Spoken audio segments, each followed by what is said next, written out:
নমস্কার বন্ধুরা, রান্নার পরিভাষা চ্যানেলে আপনাদের স্বাগত জানাই। আজকের রেসিপি মিষ্টি দই। চলুন দেখে নেওয়া যাক।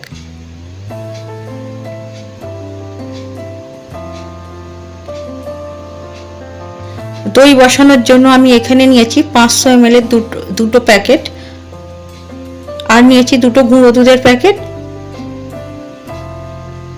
গুঁড়ো দুধ দিলে দইয়ের টেস্টটা বেশি ভালো হয়। 2 কাপ নিয়েছি চিনি। এই একটি কাপে প্রায় 100 গ্রাম করে চিনি ধরে। এরকম চায়ের কাপ প্রায় সবার বাড়িতেই থাকে।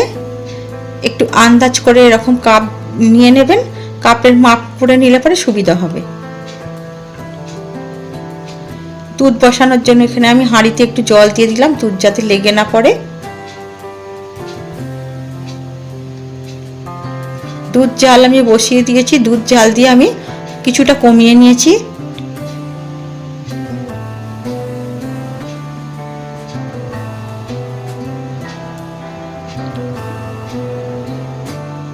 গুঁড়ো দুধটা গুলে নেওয়ার জন্য আমি 2 হাতা দুধ তুলে রাখলাম একটি বাটিতে।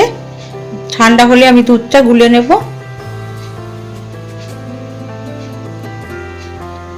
এবারে আমি 2 কাপ চিনি দিয়ে দিলাম। এখান থেকে আমি 2 চামচের মতো চিনি তুলে রাখলাম ক্যারামেল বানানোর জন্য।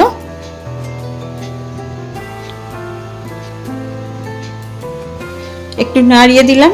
এবার দুধের সাথে চিনিটা মিশলে দুধটা আর একটু পাতলা হবে, আরও একটু জাল দিতে হবে। দইটা সেন্ট হওয়ার জন্য আমি এখানে দুটো এলাচ থেতো করে দিলাম।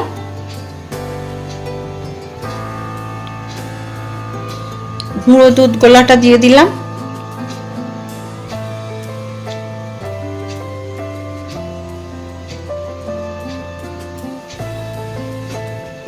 দুধ জাল দিয়ে কমিয়ে প্রায় আমি 1 লিটার দুধ, এটা আমি জাল দিয়ে প্রায় 750 ml মতো করে নিয়েছি।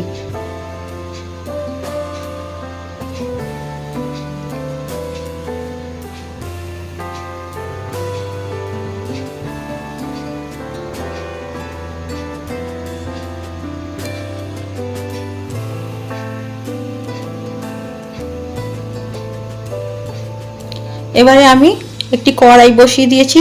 চিনি পুড়িয়ে আমি ক্যারামেলটা বানিয়ে নেব। চিনিটা আস্তে আস্তে করে পুড়ে গলতে থাকবে। 2 কাপ যে চিনি রেখেছিলাম সেখান থেকে আমি চিনিটা তুলে রেখেছিলাম 1.5 চামচ কি 2 চামচ মতো হবে, আন্দাজ মতো একটু তুলে রেখেছি। চিনিটা পুড়িয়ে ক্যারামেল বানিয়ে এবার এর মধ্যে দুধটা ঢেলে দেবো। আপনারা যেরকম লাল করতে চাইবেন সেরকম কম বেশি আপনারা পুড়াবেন চিনিটা।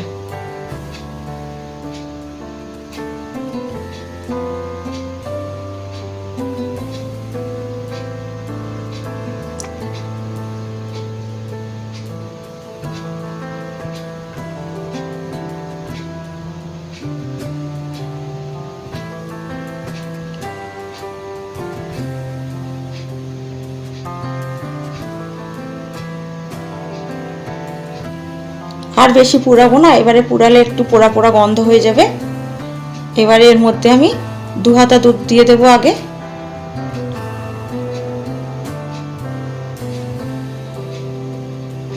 এবারে আমি পুরো দুধটা একসাথে ঢেলে দেব।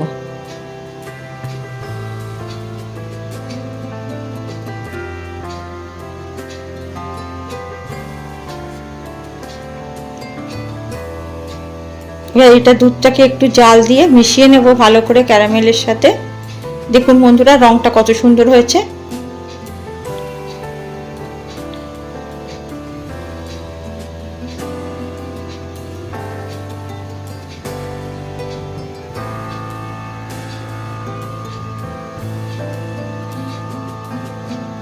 আমি লালের রংটা মিডিয়াম রেখেছি। কেউ একটু বেশি লাল পছন্দ করে, কেউ মিডিয়াম করে, কেউ আর একটু সাদা করে।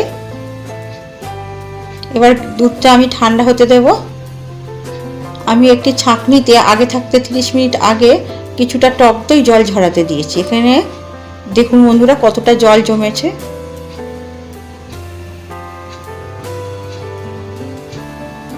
এখানে আমি দই জমানোর জন্য টক দই নিয়েছি। আমি 3 চামচ টক দই নিয়েছি। আপনারা চাইলে মিষ্টি দইতেও দই পাততে পারেন, কিন্তু মিষ্টি দই হলে আপনারা আরেকটু বেশি নেবেন, 4 চামচ নেবেন। আমি এখানে টক দই 3 চামচ নিয়েছি। টক দইটাকে খুব ভালো করে ফেটিয়ে আমি একদম ক্রিমের মতো করে নেব।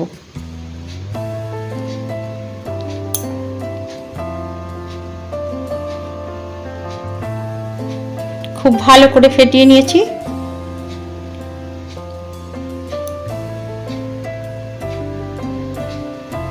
দুধটা ঠান্ডা হয়ে এসেছে, প্রায় উষ্ণ গরম আছে। এবার আমি তাপটা চেক করে নেব। একটি আঙুলের সাহায্যে আমি ভালো করে দেখে নেব। দেখুন বন্ধুরা, আঙুলটা দিয়ে যাতে গরমটা সহ্য হয় সেরকম তাপ রাখতে হবে। এবারে আমি পুরো দইটা এর মধ্যে দিয়ে দেব।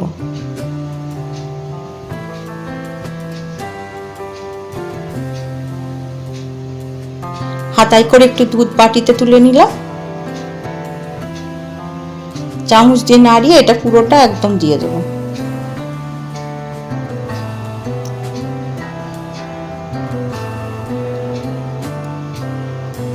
এবার দুধের সাথে এই দইটাকে খুব ভালো করে মেশাতে হবে। একটি হাতা দিয়ে আমি নাড়িয়ে কিছুটা মিশিয়ে নিলাম। এবারে পুরো তো মিশবে না, আমি এর একটা ডাল কাঁটা নিয়েছি, ডাল কাঁটার সাহায্যে খুব ভালো করে ফেটিয়ে এই দুধের সাথে দইটা মিশিয়ে দেব।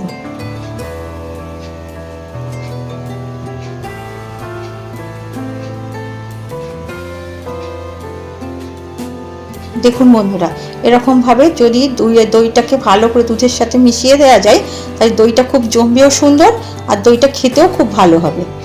দুধটা ফেটাতে ফেটাতে একদম ফেনা ফেনা বেরিয়ে এসেছে।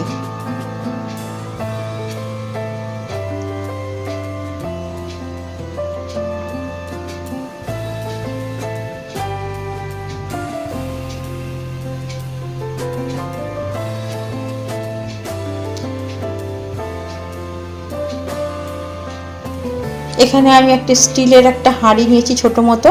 আপনারা দই জমানোর জন্য বাড়িতে থাকা যে কোনো পাত্রে বসাতে পারেন। স্টিলের ঢাকনা দেওয়া কৌটো কিংবা কাঁচের কোনো পাত্র থাকলে, তা নাহলে যে কোনো বাটিতে রেখেও ঢাকা দিয়ে রাখলে হবে। পুরো দুধটা ঢেলে দিলাম। পুরো দুধটা আমার হাঁড়ির সমান সমানই প্রায় হয়েছে।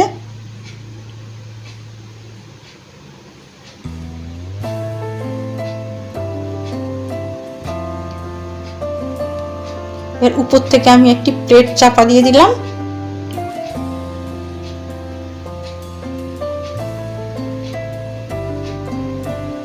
এবার আমি একটি হাঁড়িতে একটি কাপড় দিয়ে রেখেছি। আপনারা যদি ঘরে এরকম হাঁড়ি থাকে কিংবা ডেকচি থাকে কিংবা প্রেসার কুকারের মধ্যে বদ্ধ জায়গায় দইটা রাখলে পারে, তাহলে দইটা খুব ভালো জমবে।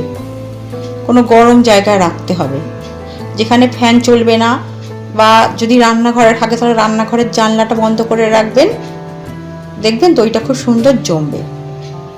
এবারে ঢাকাটা আমি বন্ধ করে দিলাম। হাঁড়ির ঢাকাটা বন্ধ করে আমি রান্নাঘরেই রেখে দেব। দইটা আমি রাত্রিরে ফেটেছি, উপর থেকে আমি একটা চাদর ঢাকা দিয়ে দিলাম। সারা রাত্রি এরকম রেখে দেব। আমি 9 ঘন্টা পরে দইটা খুলছি।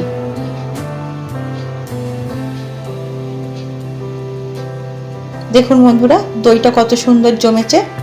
এই এখানটা একটা দাগ মতো দেখা যাচ্ছে, ওই প্লেটটার পিছনের দাগটা হয়ে গিয়েছে। বন্ধুরা দেখুন দইটা কত সুন্দর জমেছে।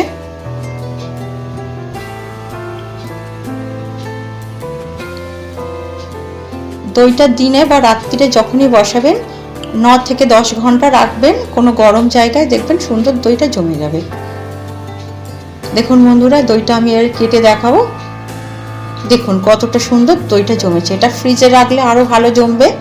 আমি এখন ফ্রিজে রাখিনি, আমি আপনাদের দেখিয়ে দিলাম, আপনারা কিন্তু ফ্রিজে রাখবেন। ভিডিওটি যদি ভালো লাগে তো লাইক করবেন। আপনারা ভালো থাকবেন, সাবধানে থাকবেন।